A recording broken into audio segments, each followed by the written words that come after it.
mind.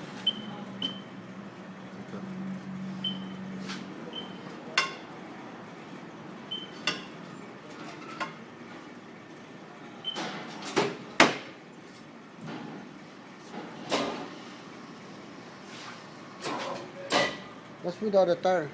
Yeah. It's without a tire. Normally if it's off, but half an ounce or at most, that's 4 ounces. Yeah. That's a lot. And then you could let me turn it. So it's that what do you call that? Video. Yeah.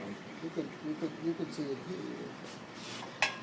here. It goes up and down, and this is steady here. But that goes up and down. Actually, even this, see here? Yeah. Right here. See, once you take that off, we have to inspect this. Because this portion here, this one here, yeah. Okay. That could be causing the problem also if this is bent right here. See what?